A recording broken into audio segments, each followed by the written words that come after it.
የተከበራችሁ ተመልካችና አድማጮች የቻናል ቤተሰብ ተከታታዮች አሁን የወጣ የሚገኝ መረጃ አለ። መሳፍንትና ማስረሻ ሰጤ ከአማራ ፋኖ ህዝባዊ ድርጅት ኃላፊነታቸው መነሳታቸው ወይም መባረራቸው ተሰምቷል።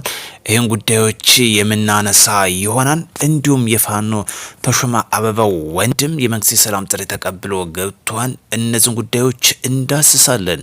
እስከ ፕሮግራም ፍጻሜ ከኔ ጋር አብራችሁ ተቆዩ ዘንድ ቀጥታ ወደ ጉዳያችን የምንገባ ይሆናል። በደቡብ ጎንደር ዞን በተለይ ሲንቀሳቀስ የነበረው የተሾመ አበባው ቡድን ታላቅ ወንድሙ የሆነው ታመነ አበባው ከነ ሙሉ ትጥቁ በጉና በጌምድር ወረዳ ለሚገኘው ለጥምር ጦሩ በሰላም እጁን ሰጧን ማለት ነው። ይህ ወንድም እንግዲህ የተሾመ አበባው ታላቅ ወንድም መሆኑና በጌምድር በሚገኘው ብርጌድ በአባልነትም በአመራርነትም ሲሰራ የነበረ በዚሁ ቀጠና ለመንግስት እጁን በሰላማዊ መንገድ መስጠቱ ተረጋግጧል። ሌላኛው ጉዳይ በመተማ ወረዳ ታጥቀው ሲንቀሳቀሱ የነበሩ ወደ 4 የሚደርሱ የመንግስት ሰላም ጥሪ ተቀብለው መግባታቸው ተሰምቷል።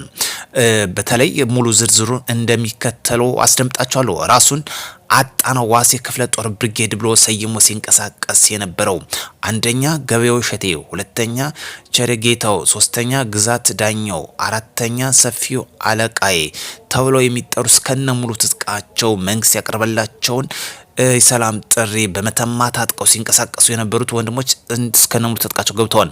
በተለይ በዚህ ቀጠና በዋነኝነት ልዩ ከሚያደርገው ከወራት በፊት አስመርቃናም በማለት የተለያየ ፋኖ መሪነን የሚሉትን ዘመነ ካሴና ማስረሻ አስረስማረ መግለጫ ሲሰጡ ነበረ። በምርቃን ስነ ስርዓት የህዝብ ብርጌድ አባልና አመራር የነበሩ ናቸው።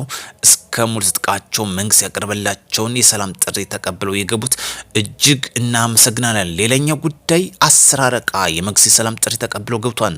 ራሱን ጅብላ ሙትራ ብሎ ከሰየመው ጽንፈኛ ቡድን ውስጥ 10 አለቃ ዘውዱ መልካሙ የተባለ 2 እግር ታጣፊ ክላሽ ከመሰል ጥይት ጋር ይዞ መንግስት ያስቀመጠውን የሰላም አማራጭ በመጠቀም ለንጉስ ተክለ ሃይማኖት ክፍለ ከተማ የጸጥታ ኃይል እጁን በሰላማዊ መንገድ ሰጥቷል። 10 አለቃ ዘውዱ መልካሙ እንደገለጸው ትርጉም የሌለው ትግል በመሆኑ ህዝቡን ለከፍተኛ እንግልት ዳርጓል እና ሌሎችም የእሱን አሪያን በመከተል መንግስት ያስቀመጠው የሰላም አማራጭ እንዲጠቀሙበትም አሳስቧል። ውድ ቻናል ቤተሰብ ተከታታዮች አዲስ የሆናችሁ ሰብስክራይብ፣ ቤተሰብ መላችሁ ላይክ፣ ሼር ማድረጋችሁን እንዳትረሱ። በትናንትናው ዕለት በርካታ ታጣቂዎች እየገቡ እንደነበር ዘግበናል። ዛሬም በግሩፕም በተናጠልም እንደቀጠለ ይገኛል። ሌላኛው ጉዳይ ጥቃት ሊፈጽም ሲል በቁጥጥር ስር ይዋላል። በሰሜን ወሎ ዞን ራያ ቆቦ ወረዳ አራዱም ቀበሌ 8 ተብሎ በሚታወቅ በሰራዊቱና በካቢኖች ላይ ጥቃት ፈጽሞ ሊሰወር የነበረው የጽንፈኛው አባል በቁጥጥር ስር መዋሉን የኮሩ ክፍል ኃላፊ ገልጸዋል። ህብረተሰቡ በአካባቢው ለሚገኙ የጸጥታ አካል በሰጠው ጥቆማ መሰረት ክፍሎ ጠብቆ ክትትል በማድረግ ግለሰብ ጥቃት ሲፈጽም ከነበረው የጦር መሳሪያ ጋር በቁጥጥር ስር እንዲውል መዳረጉን ተገልጿል ማለት ነው። ሌላኛው መረጃችን በቁጥጥር ስራውን የሚዋለል በሰሜን ጎጃም ዞን ዱርቤቴ ከተማ ሰርጎ በመግባት የመረጃ ስራ ሊሰራ የነበረው ምስጋናው ጌታውን ተብሎ የሚታወቀው አድራሻ አዊ ዞን ዳንግላ ወረዳ ዋሻ ቀበሌ ራሱን ብትወድ መንገሻ ጀንበሬ ክፍለ ጦር ብሎ ከሚጠራው የጽንፈኛ ቡድን አባል የሆነው የዱርቤቴ ከተማ አስተዳደር ጥምር ጦር ባደረገው ክትትል መሰረት በቁጥጥር ስር መዋሉ ተረጋግጧል። ሌላኛው ጉዳይ አሁን በዚሁ መሰረት በቁጥጥር ስር የዋላለ የስናይፐር መነጽርና በርካታ ተተኳሽ ጥይቶች ገቢ ተደርጓል ማለት ነው። ለፋኖ ሊተላለፍ የነበረው 1825 ተተኳሽ ጥይትና የስናይፐር መነጽር በቁጥጥር ስር መዋሉ የደሴ ከተማ አስተዳደር ፖሊስ መምሪያ 4ኛ ዋና ፖሊስ ጣቢያ አስታውቋል። መነሻውን ሀይቅ ከተማ ያደረገው ይኸው ተተኳሽ ጥይት በኬላ በተደረገ የተጠናከረ ፍተሻ በቁጥጥር ስር መዋሉን የደሴ ከተማ አስተዳደር ፖሊስ መምሪያ 4ኛ ፖሊስ ጣቢያ አስታውቋል ማለት ነው። ሁለቱ ወንድሞችም በተመሳሳይ መልኩ የመንግስት ሰላም ጥሪ ተቀብሎ አሉ። በማዕከላዊ ጎንደር ዞን በታች አርማጮ ወረዳ ታጥቀው በጫካ ሲንቀሳቀሱ የነበሩ የነሸቴ አሸብር ቡድን አባል የነበሩ 2 ታጣቂዎች እስከነ ሙሉ ትጥቃቸው የጠበቃቸው የመንግስት የሰላም ጥሪ ተቀብለው ገብተዋል። ታጣቂዎች የሀሳብ ልዩነት በመሳሪያ ለማሸነፍ ያደረጉትን ትግል በወንድማማች መካከል መገዳደር ከመፍጠር ህብረተሰብን ለስቃይና ከመዳረግ እና ንብረትን ከማውደም ውጭ ያመጣው ለውጥ አለመኖርን በመረዳት መንግስት ያቀርበለትን የሰላም ጥሪ ተቀብለው ገብተዋል ማለት ነው።